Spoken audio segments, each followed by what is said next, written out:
How's it going, everybody? Bryan Alvarez here on Wrestling Observer Live. We are here every day, Monday through Friday, noon Pacific 3 Eastern, Sundays 3 Pacific 6 Eastern. It is Wednesday here on this program. We got a lot of news to get into here today. Tonight, AW Dynamite. That'll be very exciting. We got a lot of announcements for the show tonight. A hair match coming up, a bunch of big matches, and more. Yes, more tonight. And, of course, NXT 2.0 was last night, so I got our weekly NXT report. Guys, I know you're not watching NXT 2.0, but this is not a horrible show. I'm not going to say it's like a great show or anything like that, but if you actually watch it, it's all right. I'm going to tell you about it here today. We've also got lined up for next week's NXT 2.0. We got Tony Khan talking about Moxley and Tanahashi and Forbidden Door. Raw ratings for Monday night. We'll tell you about that. Third hour. Holy smokes. Holy smokes. You realize the third hour main event was a pose down? Well, keep that in mind when we go over the Raw ratings, the hourly numbers here on the program today. Hiromu will be making his debut with New Japan Strong, so that's good news. And a lot of other stuff as well. Your chance today to contact us, 425-780-7566. That is the text message line. Don't bother calling. It doesn't work. 425-780-7566. Bryan at WrestlingObserver.com is the email. At Bryan Alvarez on Twitter. And, of course, at F4W Online on Cameo. Father's Day is coming, everybody. Now is your opportunity to get a once-in-a-lifetime cameo for your dad for only $35. What a deal! F4W Online on Cameo. Check it out. And I'll be back after the break with Sempi, Observer Live.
AEW's Brody King compilation. They were not they weren't renewing any contracts that were coming up, and they weren't discussing it with anybody. My contract was going to be renegotiated in December, and it was about October, I think, when it was like when everything kind of shut down, October, November, and they hadn't said anything to me, and I know a few others that they hadn't said anything to, and I was like, well, that seems strange that like they have all these big players that they probably would want to keep with their deals coming up, and nobody's discussing it with them. So it was like, I feel like a lot of... Back on the show, Bryan Alvarez here, Wrestling Observer Live. Mike Sempervive, also of WrestlingObserver.com. Tonight is AEW Dynamite. We have a lot of matches announced for the show. Get a gander of this lineup. Hair versus hair, Chris Jericho versus Ortiz. Somebody is getting shaved. Bald, I hear. Jungle Boy and Luchasaurus will be facing the Young Bucks in a ladder match for the AEW title, so it's no longer, obviously, the three-way with the Hardys. They've not added another team. They could have added, but it wouldn't have made any sense with the rankings and everything like that, is the Seidel brothers, because this is in their hometown. And the Seidels in a ladder match would have been something else. But Jungle Boy and Luchasaurus versus the Young Bucks. We got Tony Storm versus Britt Baker. We have got an All-Atlantic Championship qualifier, Miro versus Ethan Page. Wardlow faces 20 security guards in a handicap elimination match. Jon Moxley and Hiroshi Tanahashi will have a face-to-face. And Will Ospreay will face Dax Harwood. That sounds like quite a match. Holy smokes. So that's the lineup for Dynamite here tonight. And if you guys watched the show last week, not a fan. But we'll see how it goes tonight, because this is quite the lineup. Quite the lineup for the show tonight. You looking forward to it, Mike? I am looking forward to watching a bald-headed geek. Not Paul Jones, but Chris Jericho tonight. You think Jericho's losing his hair tonight? Yes, I do. You want to make a bet? No. I actually have no idea, but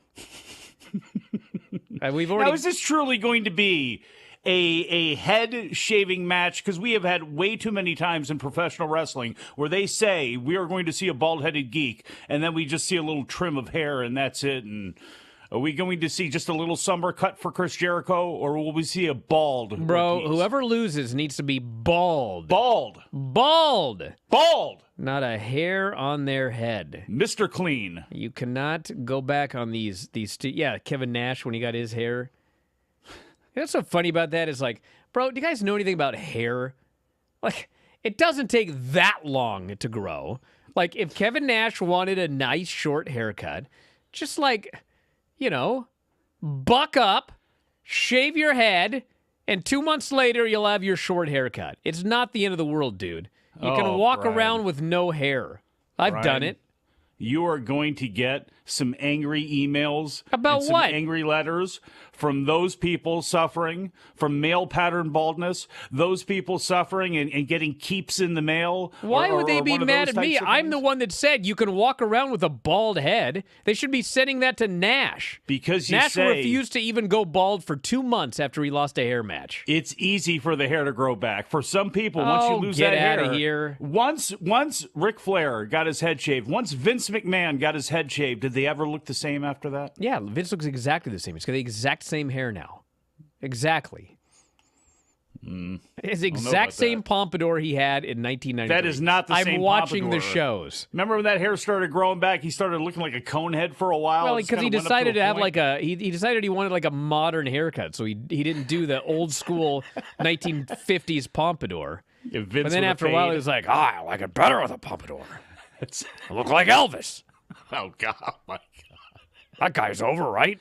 Great balls of fire, pal. Let's bring it back. He probably talked about Elvis being too skinny. Not at the end.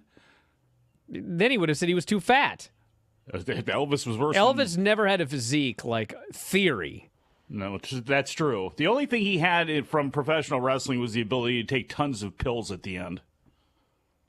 DJ, I disagree. Vince's hair actually recovered. It went back to what it used to be when he got that pompadour back. I disagree. I disagree. Yeah. I mean, he got older and everything like that, and you know. Somebody commissioned a study on this because I'm telling you, neither Vince nor Ric Flair really ever looked the same once they got their heads shaved. Well, Flair was losing his hair. Well, and he also had the facelifts and all that stuff after that. Now, Kevin Nash, was he doing that expressly because he was going to be in a movie? I think he was because he was going to be in a movie. Well, it'll be why he didn't get it shaved, but then again, just call it a haircut match. It's not as exciting, but okay. then you If you guys don't believe me, something you give away. Find a picture of Vince from like the last 10 years, Photoshop his hair onto his old face, and tell me it looks any different. It looks exactly the same. I would rather them Photoshop Are we really on this? His hair onto your face. Tony That's what they Khan really should admitted do. that he put the kibosh, that's the word used. Oh, look at you. You skipped over to the Thunder Rosa story. On the, what Thunder Rosa story? The fact that she denied it? She responded back to you directly. She wasn't today. responding to me at all. I'm not the person that did the tweet saying that she sandbagged. In fact, yesterday on the show, I opened the show saying I didn't think she sandbagged. Were you here? What are you talking about? Just wanted to have some fun with you on a Wednesday. Tony Khan admitted he put the kibosh on Jon Moxley versus Hiroshi Tanahashi happening not once but many times in the past. He said there was a backstory with how the match came to be, saying that in the past, quote, I would never allow it to happen. They tried to do it so many times. I've always been there to stop it from happening. It's such a huge match that we had to be involved. It was going to happen, he said, joking he was like Vince McMahon at Armageddon when McMahon drove out to the ring in a truck to prevent the six-way cage match from happening. How does this guy remember that kind of stuff? Is that when Rikishi got pushed off? I think he got pushed and landed in the hay. Oh, my God. Yeah, that Raw. Which he actually got hurt on, even though it was like they tried to keep it as safe as possible. I could believe that. That Raw that happened the next day would have made you believe that everybody was dead that took place, that was in that match. It was just carnage. Says here that Khan said it's fate. Now is the right time for this match to take place. The two will battle over the interim title. He also said he's hoping that Forbidden Door becomes an annual event. This was in an interview with Comic Book. Khan expressed hope that the That's joint the name? show, Comic Book? all one word, between AEW and New Japan would happen annually going forward. I think we are hoping that's what it'll become, he said. Ghetto and I, generally, anything that involves AEW New Japan, I think we're both going to have to agree on what the matchup is and what the ideas are for the show. That's good. Yeah, you don't say. Maybe. In general, that's what we've been doing for over a year now. It's worked out really well. So, probably an annual Forbidden Door pay-per-view. Well, I'm sure somebody that's a hardcore New Japan supporter is now getting angry and upset at Tony Khan, but why would he not want AEW to be involved in something like that when one of their biggest stars, who happens to be one of New Japan's biggest imports, want to get together? So, hey, look, I'm happy when it's happening right now, and I'm good with that. Raw last night, Monday night, 1.7 million viewers, 0.43 and 18 to 49. First place for the night on cable. Number was down 9% in viewers. They went against Game 5 of the never-ending NBA Finals. So the interesting thing, obviously, is the hourly numbers. The first hour did 1.81 million viewers. The second hour did 1.74 million viewers. And then when we main evented with a pose down, 1.53 million viewers. A larger than normal third hour block. Or drop. Also likely the effect of the game, and perhaps a lackluster hour 3. You don't say. Perhaps. The pose down didn't... audience drops from hour 1 to 3 were 32% in women 18 to 49, which is huge, and the NBA would not have affected women as much as men. So you're telling me those women didn't care about the two muscle men doing a pose down? That's what you're telling me? Oh. Wow. Teenage girls dropped 12%. You're telling me that it's possible that men aren't watching wrestling for women in skimpy outfits and women aren't watching wrestling for men oiled up and posing? Are you telling me that? They might want more? Interesting. Teenage girls dropped 12%. Teenage boys, 29%. People over 50, 13%. These are all of the drops. So there you go. Well, see, you say that, but the Tuesday night numbers will be a little bit different. I assume for those, I don't know, 475,000 people or so, maybe 500,000 people that'll be watching NXT. What do you mean they'll be different? Well, they have Well, I guess actually they're exactly the same now, aren't Yes, they? thank you. But you always talk about that pervy old fan base watching NXT, now don't you? No, no. They think that. Well, actually, we did have that one incident when she talked about graduating high school and they all popped. But anyway, back in a moment, Observer Live. People maybe wanted to pretend like that wasn't the case, but if you look at it in a business standpoint, that's probably not a good sign. And yeah, I don't know. It just seemed like that, especially since we were doing shows with crowds again, the crowds weren't great, and there's only so much you can do with a big roster with a lot of money and not a lot of people in the crowd. So, I mean, like when the news for Ring of Honor broke, I feel like Malachi, Tom, and I had already been discussing this House of Black dream scenario of like, what if, and if it could happen, and how to kind of get the wheels moving on that.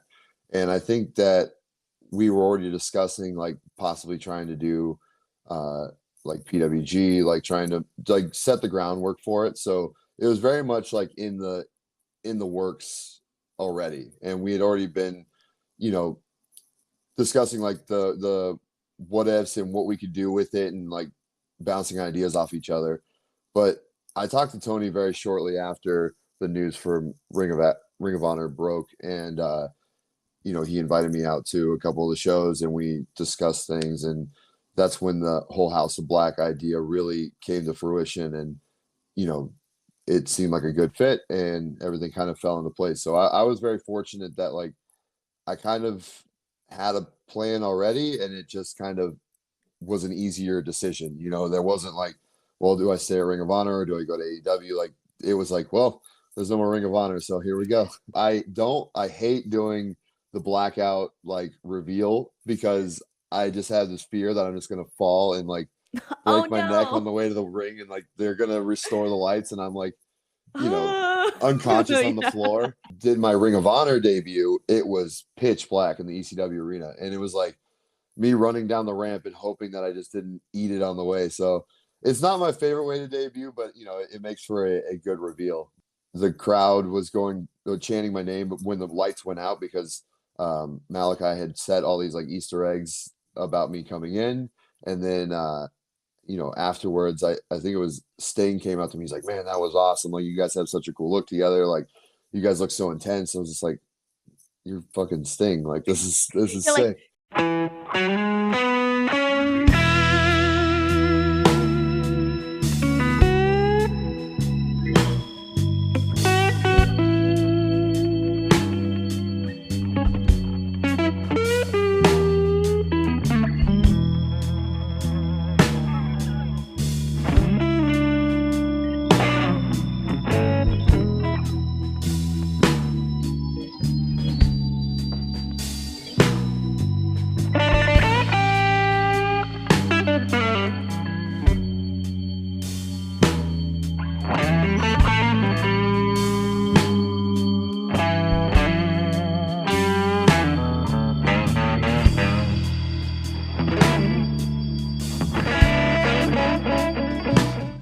Talk about NXT 2.0.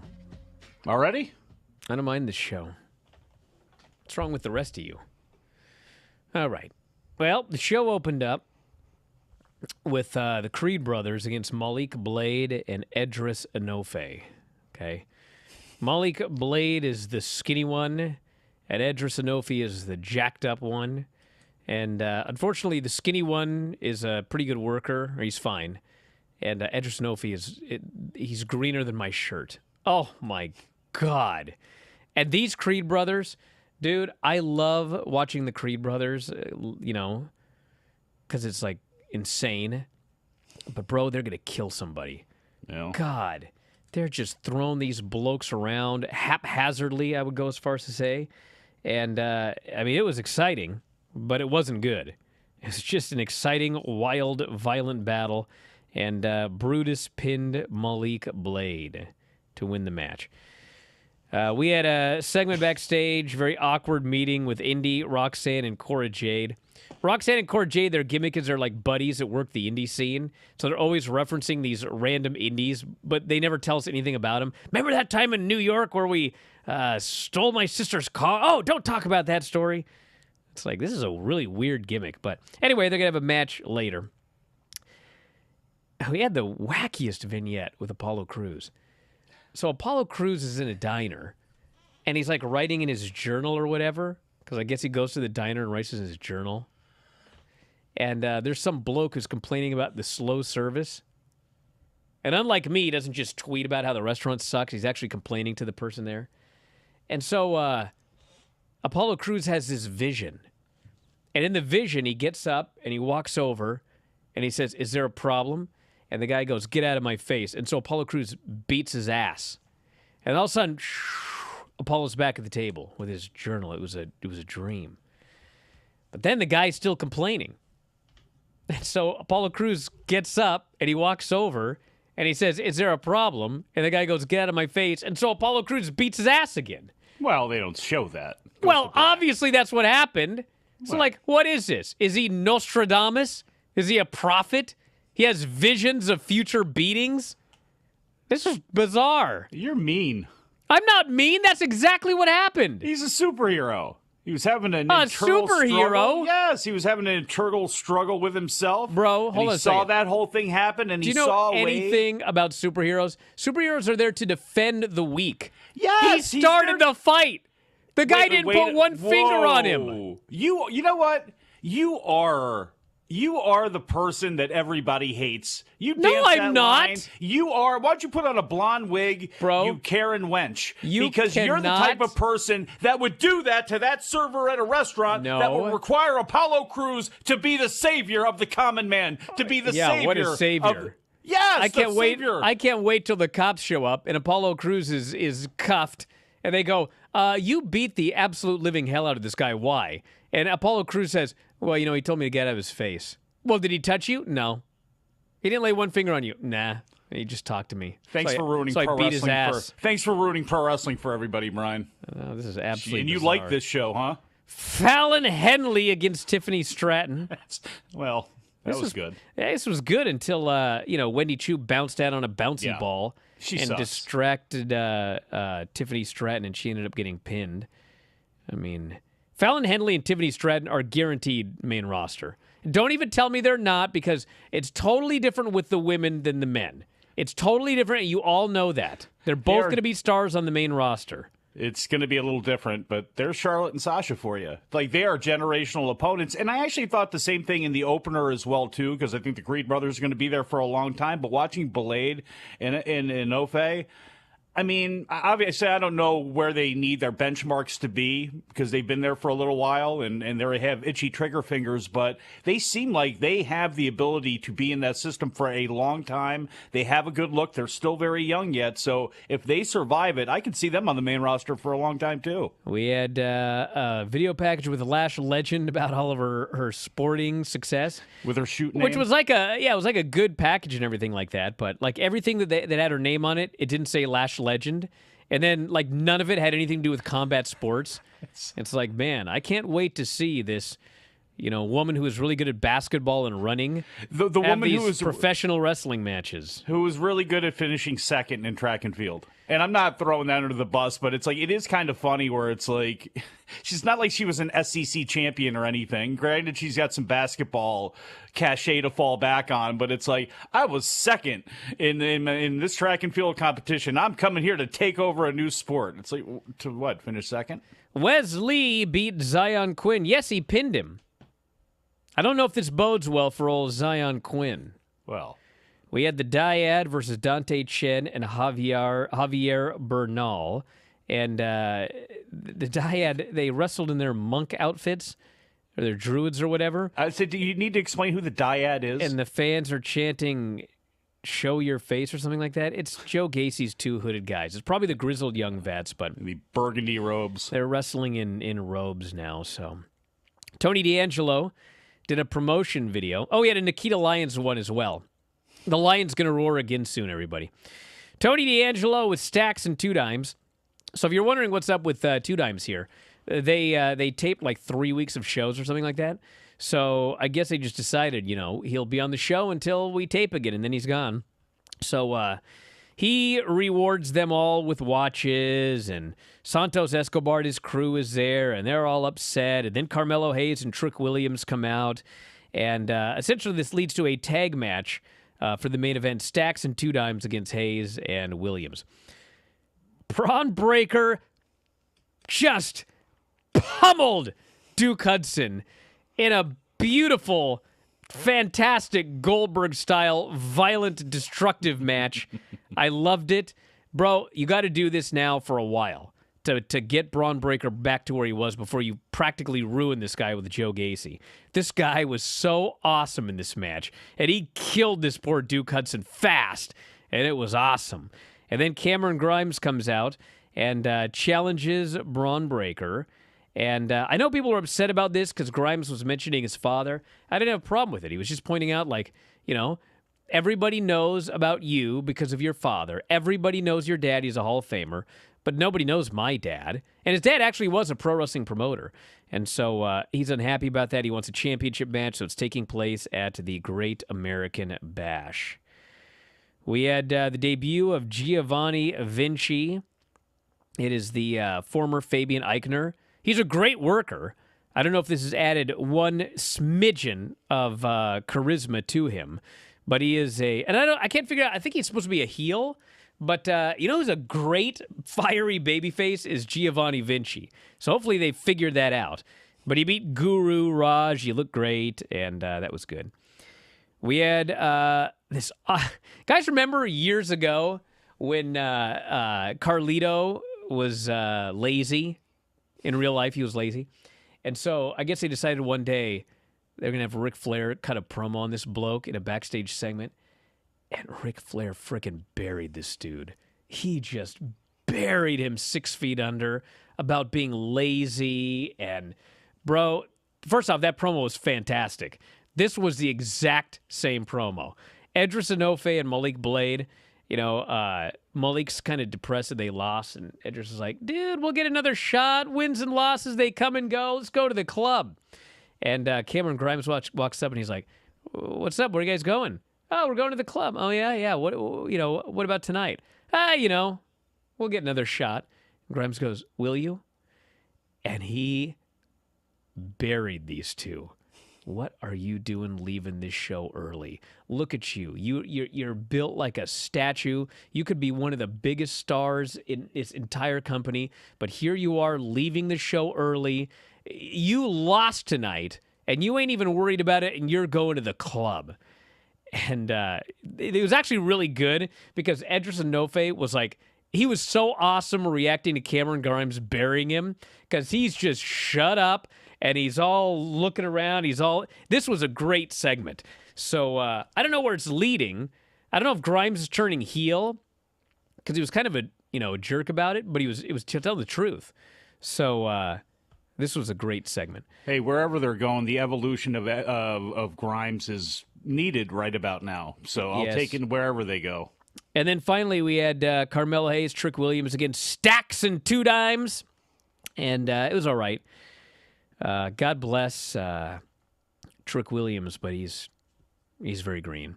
And anyway, Hayes with the pin, and then D'Angelo came out and yelled at Legado del Fantasma. Then the main event was Roxanne Perez, Cora Jade, Indy Hartwell versus Toxic Attraction in a 6-person match. Also, okay, it absolutely depended on who was in there. If the right people were in there, it was fine. If the wrong people were in there, it was not good. And then at the end, I don't know what happened, but Cora Jade comes off the top with the senton, and she lands on Gigi Dolan. And, dude, Gigi starts screaming. And the ref goes over to her, and I think it was Roxanne gets tagged in. And they had a very obvious edit. And Roxanne goes over there, and she does the old cover. I forget who used to do this cover, but the cover where you actually don't put your body on the other person at all. There's like air between you and the person, you get the pin. So I think that Gigi hurt her ribs taking the senton, but I don't think it's I don't think it's too bad because I think she worked on the house shows this weekend. But, man, she was screaming when she got hit with that senton. So, anyway, if I get an update, I'll let you guys know. But that was the NXT show. We can talk more about it after the break. We'll take your feedback and more. Wrestling Observer Live.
AEW's Brody King Q&A Part 1. Question number 1. What would you consider the craziest thing you've ever done? Went to a drag bar and had a lip sync contest against the drag king. So that's a pretty good one. What songs did you sing? Bad Romance by Lady Gaga. Yes. I take it you're a Lady Gaga fan. Very much so. Hell yeah, I love it.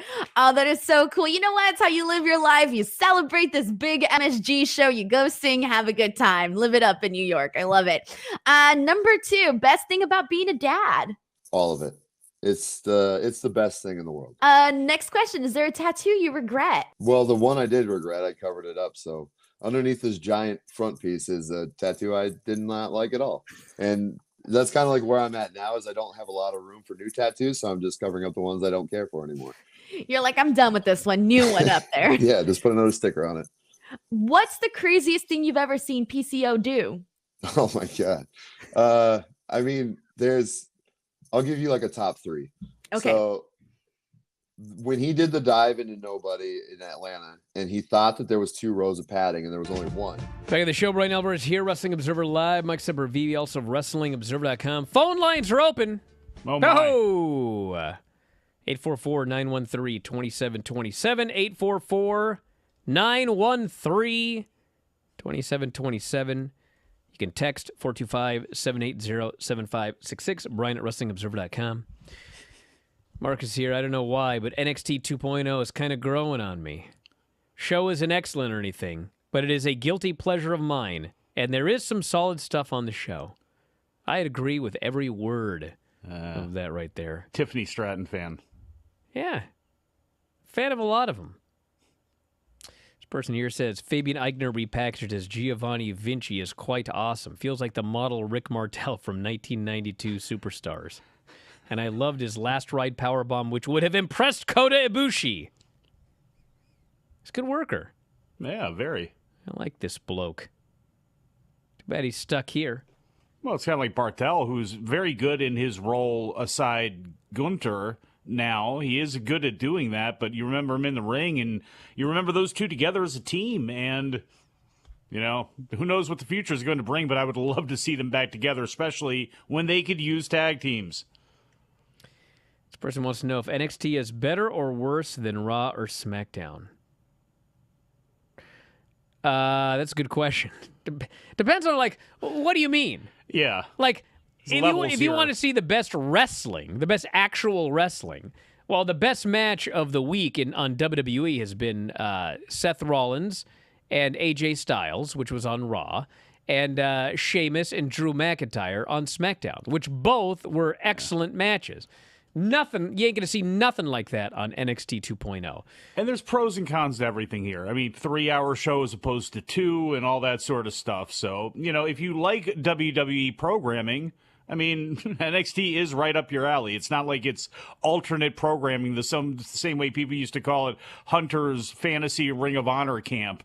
It's like, no, this is exactly the same thread going through the major shows. That's what goes through NXT. The thing also with NXT is the stuff in NXT that's bad, it is more usually funny bad. Campy, yeah. That Apollo Crews thing is preposterous. I don't know if ridiculous, that's bad yet. But it was funny. Whereas, some of this stuff that I see on Raw, it's just that's just actively bad. It's too not much even Wendy funny Chu stuff. bad. Yeah, it's too much Chu stuff on Raw. Well, the Wendy Chu stuff is stupid. Well, exactly, and that's the obvious punch in the face that sometimes, you need out of comedy and stupid stuff, but the problem is they just do it so often, and so much of it's not good. You are going to see, how can I say it? I mean, when stuff is bad, on Raw, when there's bad matches, they're just bad and boring. But on NXT 2.0, they're funny bad. Because you watch someone do something and it's what are they doing? Or cringy bad because the Creeds are going to kill somebody, or you see a move that's so messed up, you're just dying, making sure nobody got hurt. Yes.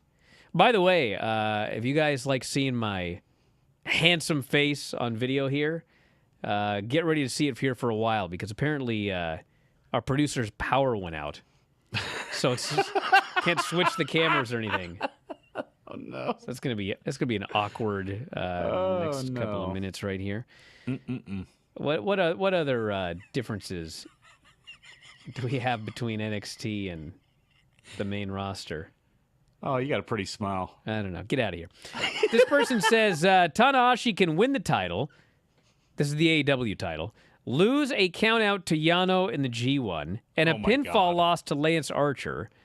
Title match on Dynamite that Tanahashi retains against Archer, and he could even beat Yano in a defense in Japan. What? I still think Tanahashi should beat Moxley at this point. I wouldn't hold your breath, buddy. Well, even if you wanted to do that, you don't have to. I don't know. You don't have to defend it in the G1, for heaven's sakes. This person here is defending baldness. He says going bald is underrated. No haircuts, no hair combing, and permission to grow a massive beard. Well, here's the thing. Yes, no haircuts, no hair combing. You have permission to grow a beard whenever you want, dude. You can grow a massive beard with hair. But the issue is that you're also bald. Yeah. That's the other problem with being bald. Yeah, so it's cooler You're in bald. the summertime. Yeah. Yeah. See, here's the thing. You are so vain. No, hold on a second. Hold on. No, actually, there's a big. You're wrong. Oh, here we go. I have no problem with a bald head, and in fact, I have shaved my head bald. And in fact, every summer I would love to shave my hair bald. However, my lovely wife, that's the one thing she has put her foot down on in terms of stupid things that I've done with my head. She does not like me bald.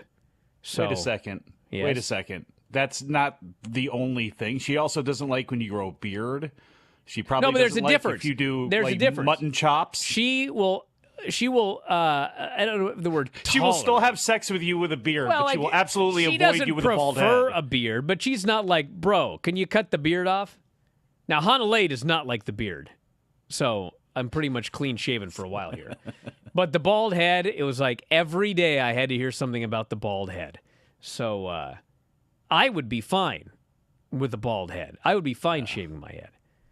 She likes to rub her fingers through your hair. I don't know about that. I don't wash it very often.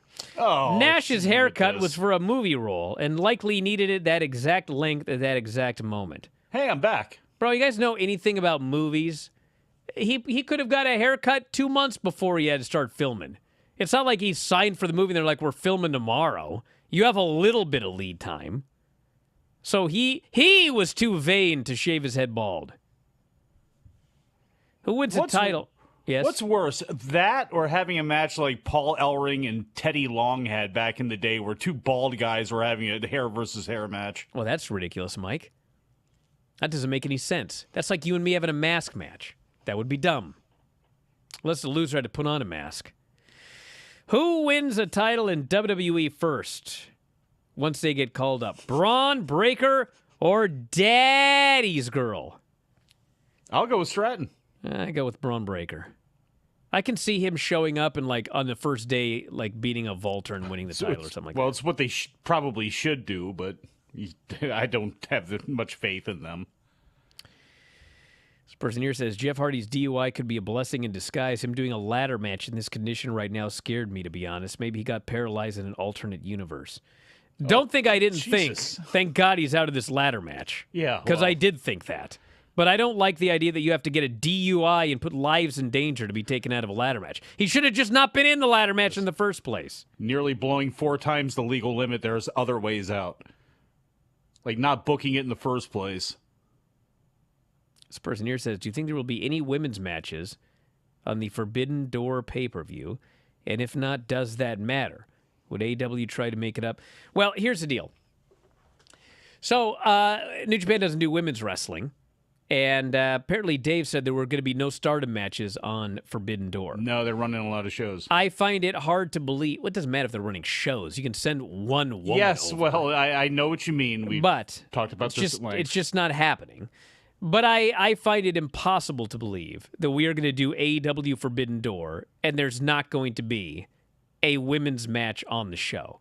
So my guess is you're going to have a Thunder Rosa title defense against someone in AEW at Forbidden Door. That would be my guess. Or you have a challenge sent in. You save some time where you have Britt Baker out there, whoever it is, and she's challenged by Kyrie. She's challenged by Tam Nakano. She's challenged by Julia, whoever it is. You can do something on that show relating to the women without actually having to have a women's match. Even a live segment, you could do something where you can drive home the fact that Stardom is coming and all that sort of stuff because they are going to be touring more and all that. So there's easy ways to do it.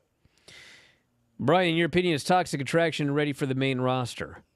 Well, Mandy was on the main roster, and they sent her back down to NXT. As far as the act, it's like, if they want him, they want him. I mean, are they as good in the ring as Asuka and, Bianca and whoever else? No. Are they as good in the ring as Carmella and, Zelina? Yes, they're better or at the same level as them. So it's if they want him up or not. Let me also say this, too, when it comes to Stardom. I mean, they actually have to work out a actual deal with Stardom because there is obviously the link that Kenny Omega has to Tokyo Joshi Pro. We've seen plenty of women, not the least of which has been Maki Ito, who's come over here. So that's something that needs to be established as well, too, because it's not like Stardom and TJP work together on a regular close basis or anything like that. So there could be a little bit of politics there, too. Let's see. What do we got right here? My friend dated a guy who shaved his head, but then she dumped him when she found out he was also actually bald. Huh? Wow. Well, So it didn't grow back. Listen, if she's going to dump you because you're bald, you're all right, brother. Just whatever you do. It's the summertime. If you do go newly bald out there, remember, you got to put some sunscreen on that. You don't want to get the red head with the peel on it and all that stuff, especially if you got one of those Shar-Pei puppy heads, like you shave your head, you wonder how it's going to look, and it's like looks like you got like a roll of hot dogs back there or something like that, look like a Shar-Pei puppy's rear end. If you got that, definitely cover that up because you don't need to burn that and look even freakier. And let's see. That's it for the text messages. If anybody want to call, now's your chance. I'll take one call today. Nothing to talk about. Nobody cares about anything. If Jericho loses the hair match, he needs to be shaved completely bald, then come out in a ridiculous wig every week, claiming his hair grew back because he's a wizard. Oh, my God. They can just start pulling out the extensions. They don't even need to actually shave anything, but... that would be right up Jericho's alley. He is a sports entertainer now, isn't he? If he were to come back out with several different types of things to cover up his hair. What have we had in the past? We have bandanas, we've had wrestling headgear, all that sort of stuff. See, here's the thing. I don't think Jericho, he's like 50, maybe 51. He's not, I'm 47, so he ain't old at all. But the point is, I think he's ready to be, totally white-haired. But he did a thing. I can't remember when. Was it Halloween or something? There was something he did, and he came out in like a long white wig. And I looked at it, I was like, bro, this is your new look, dude. The white wizard. Yes. Oh, man. You may want to remix that a little bit, but Jericho, like Kevin Nash had it right. At some point, you can stop chasing your past. At some point, you can put the bottle of hair dye down, and you can actually be who you are and have the big silver mane. Because, again, I would rather have a full head of silver hair than have, a scraggly head of hair, but all of my color. I mean, come on. You are so vain. And you accused me of that earlier. Listen to you. Everybody on the chat, by the way, thinks Jericho's losing tonight. We all have hope. Why does everyone hope he loses? Because it'd be a lot funnier seeing him get his head shaved than Ortiz, wouldn't it? Well, it would be funny if... I'm not sure that he really wants to be funny. I'm not sure if he wants to come back in a wig. Well, good. It would be funny, but I'm not sure that he wants to be doing, goofy comedy. Well, if he doesn't want it to be funny and he wants it to be, make it really real, get one of those old Bic razors, the disposable ones, and just slowly start peeling it back. Then it won't be funny at all. Back in a moment, Observer Live. And he blew his whole face open. I was on the other side of the ring holding up two guys, and he came around the corner just covered in blood. And I was just like, oh my God, are you okay? He's like, yeah, I'm fine. I'm like, what? And then he had to get 100 stitches, internal and external. And it looked like a Frankenstein scar on his forehead.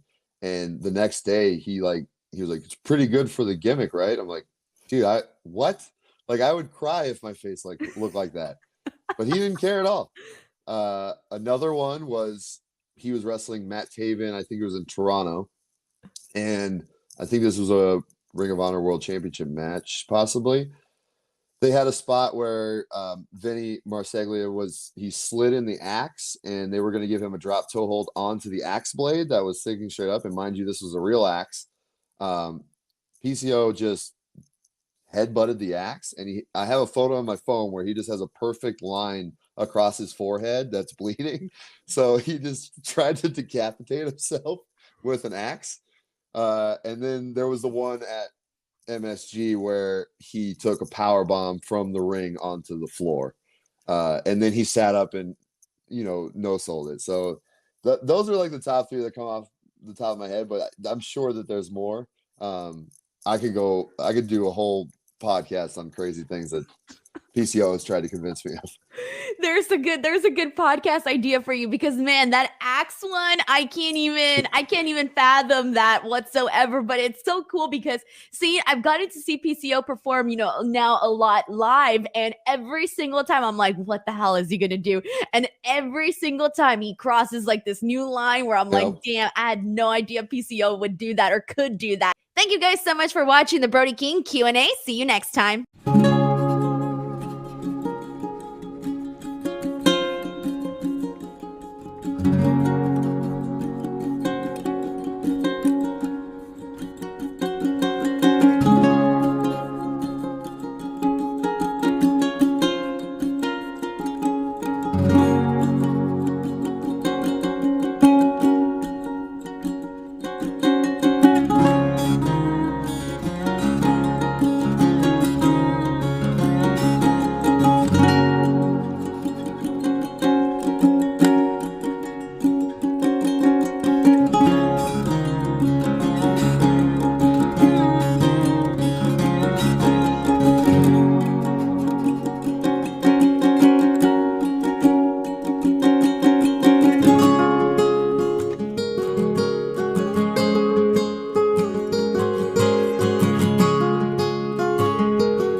Blokes, I've done a poll on my Twitter. There's a poll up right now. And 330 votes. We're in a quick 5-minute poll. At this moment, who is losing? Chris Jericho has 59.7% of the vote. Ortiz, but 40.3% of the vote. So it looks like basically 60-40 in favor of Jericho losing tonight, according to my all the bots on my Twitter. It's this highly scientific poll. It's a very scientific poll. Now, did you put a limit on this? You did put a limit on this with everybody 5 minutes. that's retweeting it right now. So I wanted the answer before the show goes off the air. They didn't give me a 1-minute option. So I did 5 minutes. We'll see what people think. Aren't you tired of finishing things in 1 minute, though? You know what? I just want to drive you from this show for this week. Can I do that? I'm really done with you. I'm tired of you coming after me. I'm tired of you saying I sandbagged the show and didn't show up intentionally on Monday. I'm tired of you saying I'm having connection issues, all this sort of stuff. I can pretty much guarantee you that I can do this show a lot better off without you. I can do it just fine on my own. And in fact, because I am a wizard myself, I am actually going to heal Dominic Jimenez. Dominic, producer Dom, put your hands on your listening device right now. You are now healed. You will be back with me tomorrow without Bryan Alvarez. You're going to need him. Fine, you could take the show, brother. At least I got to do the NXT 2.0 report before I left. Mm-hmm. Hey, we're out of time. Have fun with Mike the rest of the week. I quit. Hope you feel better, Dom. We'll talk to you blokes tonight. Wrestling Observer Live.